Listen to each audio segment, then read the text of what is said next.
Aspects of our life that I will talk about today. Very briefly, inshallah, I'll touch upon. That is, as Muslims, what goal do we have as a Muslim household member? For yourself, together with your spouse, and you as a family. Where do you like to see yourself from today till 5 years? Where would you like to see your family in next 15 years? And I carefully selected 15 years because those of us who have kids, about 5-6-year-old, they will all be 20 years and graduating. What is your goal for them? What is your goal for your community? Where would you like to see your community, your masjid, 15 years from now?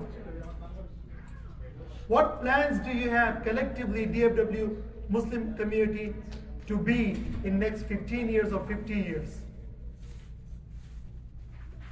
These are the things can only be done by individuals who are like you and myself, who populate the masjid on a regular basis, who have concern and aching heart for the community and wanting to do something for the ummah. So now that I have your audience, I wanted to make sure that I catch this opportunity by transmitting 3 responsibilities. 1, set long-term and short-term achievable goal for your family. Financially, you may have done it. For the education, you may have done it.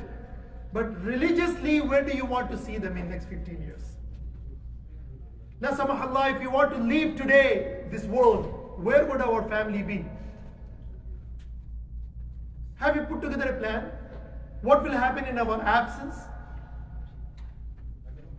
Something to think about, wallahi. Until or unless we think, we may not do anything about it. And if we don't, we will continue to live our life that we've been, and look, in spite of us being never as big of a number in the history of Islam we are today, yet we have no wazn in the eyes of the people. Our blood have no value whatsoever. If an animal is there, the team will go to rescue, but our children are butchered, cut into pieces in Palestine, and nobody's there to cry for them. Did you ever wonder why this is happening? People who are calling to establish their own state on a Muslim land had no place. 63 years ago, they did not have an existence. But they had planned for 500 years, for 100 years. 1887 is when that small insert has been added into the commentary of the Bible in the footnote that we ought to have our own state. I'm giving you an example how people who plan and work diligently meet their goals. It was an idea. Somebody put it in writing, inserted in the footnotes of the Bible, and then printed those Bibles in the mass numbers, and it distributed throughout the world at no cost. And those priests was given an opportunity to be educated and emphasize on this aspect of creating a state. And thus they have mobilized a community whose prophet, according to them, has been crucified by them, and yet they are the sympathizer of the same. Used other community for our resources and established to what degree? You know, every single thing that nation says goes in our country. Plan. 63 years ago, the shipful of those individuals came to American shore. They were not allowed to set their foot on the soil of America. They were returned back. Many of them didn't even survive. That was their position in the eyes of America. And what is their maqam today? Did this happen accidentally? Or was it planned? So, if we too also want to have some impact on the policy makers, impact on the decision makers, impact on the policies that matters internationally, we have to literally teach ourselves how to be effective through the use of our votes, exercising our rights of votes wisely, and being the voices of those who have no voice. You and I, as an American citizen, have this. Are we utilizing it to the fullest?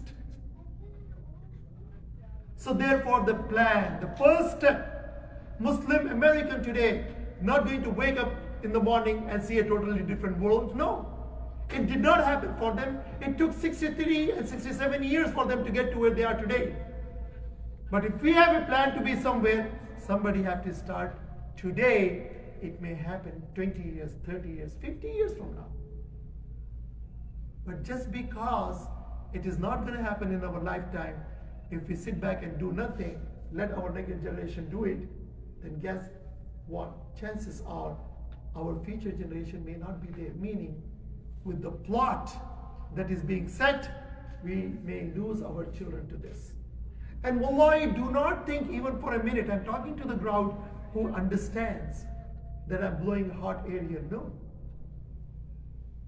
People who have done research, thesis has been put, books have been compiled.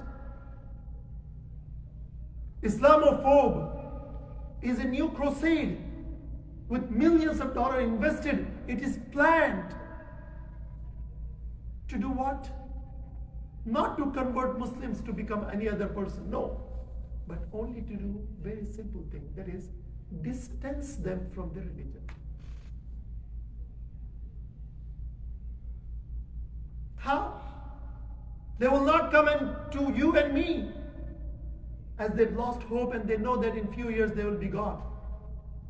They have high hopes with our children. What is happening? Doubts are being created in their minds about religion. Respect for the elders has been completely taken away. They are encouraged to think out of the box. Do as you please. And they're being detached from higher authority. They call it, that is, supreme authority, Allah subhanahu wa ta'ala. It is the reality, and it is happening in broad daylight, right under our nose, with our own children in the schools. The question is, how many parents are aware of it? How many parents really seriously have this conversation with their children? Furthermore, all this information that I'm bringing to you was not the research done by Islamic scholars, rather a Christian concerned priest who came to one of the gathering of the imams and borrowed 25 minutes to talk about. Ended up speaking 1 hour and 30 minutes. Why? Because we wanted to hear more from him. And he said that we as religious community are concerned losing our people to this godless society. But we have discussed this among ourselves. Muslims seems to be very serious about their religion.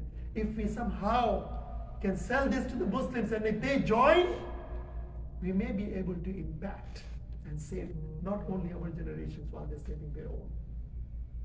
That is the idea of non-Muslims about us. And yet, little do they know, we are literally unaware of what is happening to our children. That is why planning is important. That is why thinking ahead is important. That is why asking yourself, what if I am not here tomorrow, what will happen to my children? How much have we worked into instilling the values of Islam in them? That nobody will snatch your children away from your family. Second, America is beautiful. Wallahi, I really enjoy being American citizen. I want its liberties to survive for my future generations. As much as I value American liberties, I am fearful of Allah subhanahu wa ta'ala asking me in the day of judgment, you did not do anything to have those constitutional rights. I made it happen. Not even a single Muslim was present. I made them right. That you down the line, centuries, decades later, was able to enjoy the freedom of your religion, freedom of your speech. What did you do with that freedom that I have put for you? What answer are you going to give? What did you do to protect those rights? What answer are you going to give? For too long we have lived in isolation. That is not how you survive in civilizations. You have to become part and parcel and be impactful. And that is very important. And this America is so beautiful, you can sell anything. About 53 years ago, which was considered as a mental disease, written in the medicine book of mental situation where they will be prescribed medicine to fix their mental status when they say they have attraction towards the same sex. It was considered as a sickness. Fast forward, something that which was considered as a sickness, physicians will prescribe medicine. Today, I dare any doctor say that you're sick, and they will continue to operate and will hold on to their license. What happened? What changed? Wishful thinking? No. Simply praying? No. What? Planning. Planning and planning. In the beginning, they worked to take that out of the textbook as a sickness. They succeeded. Then second level, coming to 1973, they then said, accept this as a condition. Then they further moved forward. It is possible, they're having medical experts saying this, it is possible one to be perfectly normal and have such feelings. Normalizing, creating a new normal. To what degree? That they would then have it accepted in the society. And they push further to have laws being passed. Further, laws have been put in place, the discrimination. And now further, it is being pushed and shoved through the throats of our children in the schools. Did they come to you and ask you to be one of them? No. But they go and tell our children. I read an article. How do they penetrate in this? They are actively seeking employment. They are being trained as teacher's assistant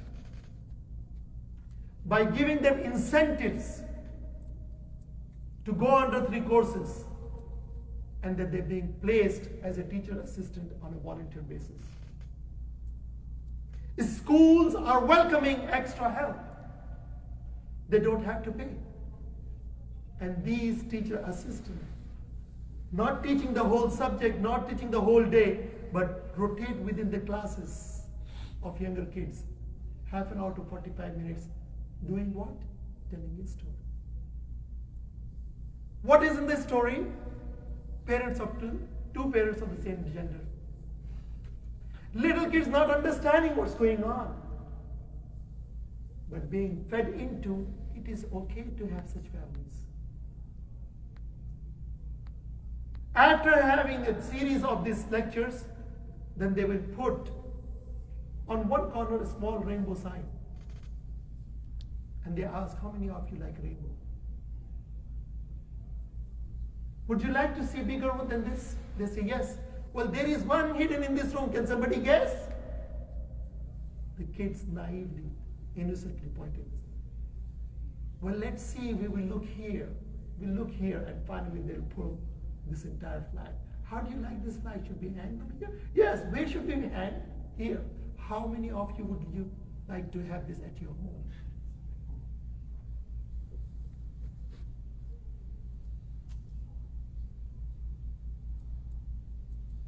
Result, I'm just trying to help you understand here. Result, these kids are being taught in silence. Parents are not aware of it. These kids grow from 6 years age to 13 and 14. When parents says this is not acceptable, they say, Mom, Dad, what do you have to do with them? Let them be themselves. You have no right to speak against them. Furthermore, I do counseling. I receive calls for domestic issues and social issues on my phone, and I address these issues. A mother started crying, saying that Sheikh, my elder daughter, 17-year-old, wanted to have a boyfriend. She being like our mothers are, got very upset, screamed, got mad, demanded her she should stop this. Lo and behold, she took off from the house. She said, I accepted. I'd rather her be not in the house. And if she want to, she stay in the house as a Muslim. Second daughter, 13-year-old, she's crying at this time. That's what I received the phone call. 13-year-old saying that, Mommy, I have attraction towards the same sex. Mommy is saying, mind-boggling. She said, I just wanted to pull my hair out. What do you know at this age about this? We don't dare even talk about certain things like this in front of you, and you knew so much so that you are emboldened so much that you could come on my face and say this? She said, Sheikh, what is happening? Our children are being snatched from under our noses and we don't even realize. I say America is beautiful because if America can allow people who something which was very wrong and considered as a medical condition to acceptable, and if you want to say anything, you will be charged against.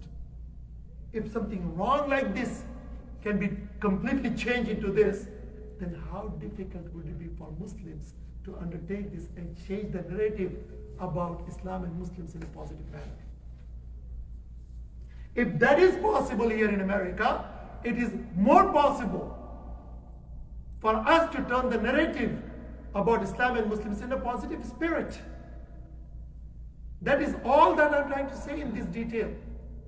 If America can accept something is not accepted socially, every single thing that we have to offer in Islam is socially accepted, needed, regarded as something beautiful. Everybody long for it. The only thing is that their ignorance about this beautiful religion.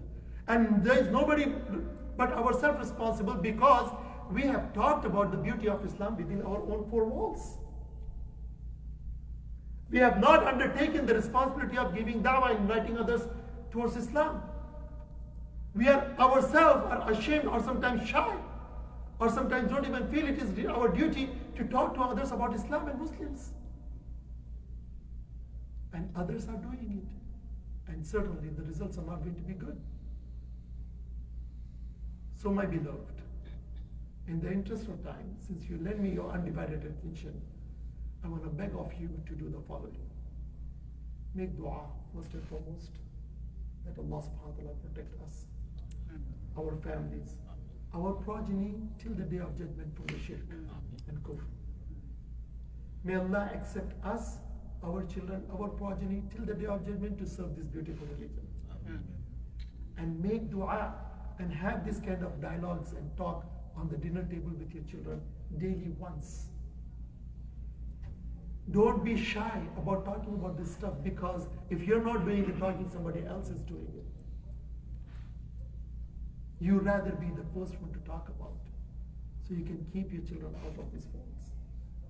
Second, make yourself financially strong through halal sources, of course. And then in return, support your community. Have a masajid, an organization that would not only offer 5-10 daily prayers, but would have a think tank, leadership development courses for the youth. Have the visionaries be created from within the community. Have the vision to identify whose child who's the member of the community who have the great talent and potential to be the future leader. Come together as a community and groom that individual. Support them with the resources and see them in the public offices that you desire to. Aspire and encourage community members to take part in the local library, other departments of the public offices. It is the local offices that makes the decision that affects you directly. 2024 election may be lost for Muslims, but should we be just sitting ducks, or should we plan for 2028 election? All of these things are possible. I just gave you the example of LGBTQ.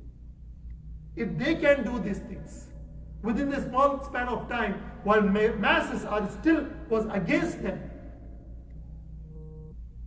you and I can do, because we have nothing wrong to offer to the people. If anything, wherever Muslim Americans moved in the community becomes better. The crime goes low, the alcohol is low, the traffic, the public resources are being utilization is low, because there is not much activities are going on in terms of illegal. So we are but a peacemaker and peace spreader. So let us use this. Connect with our neighbors. I did this at our masjid, Unity Islamic Center. That masjid happened to be in the midst of the Jewish and the Christian neighborhood. This church was the church that was utilized by both Christians and Jews. Allah subhanahu wa ta'ala allows us to purchase. I did not want us to be looked as a different. We named specifically that masjid as a Unity Islamic Center. We are here to unite, work together. The first event that I did at the masjid, Unity Fest, neighbor meet and greet. No dawah, no flyers, no Quran is distributed. You just come to our masjid and eat with us. Right there and then on our property, neighbors who are living for 12, 15 years in the same neighborhood, never met, was able to meet. Who provided this opportunity? Us. Bifadlillahi subhanahu wa ta'ala, Muslims.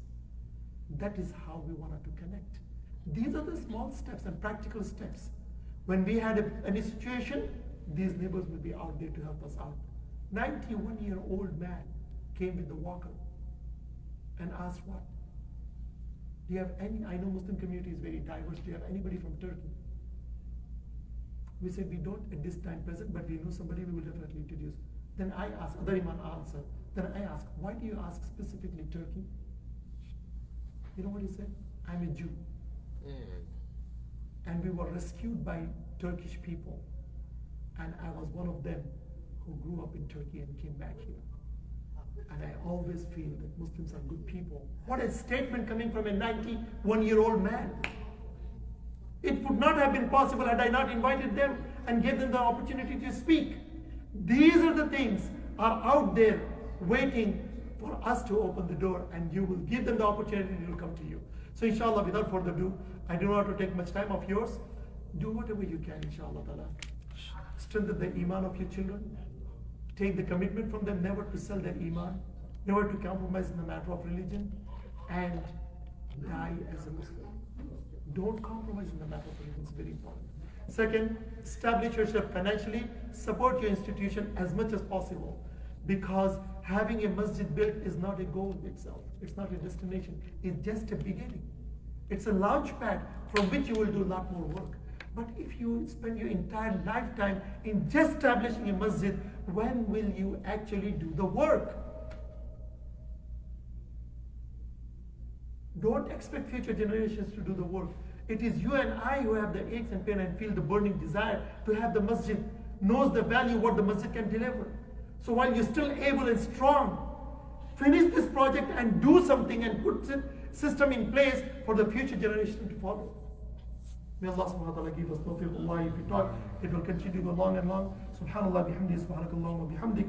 Nashhadu an la ilaha illa anta wa nastaghfiruka wa natubu ilayk. Jazakumullahu khairan. Assalamu alaikum wa rahmatullahi wa barakatuh.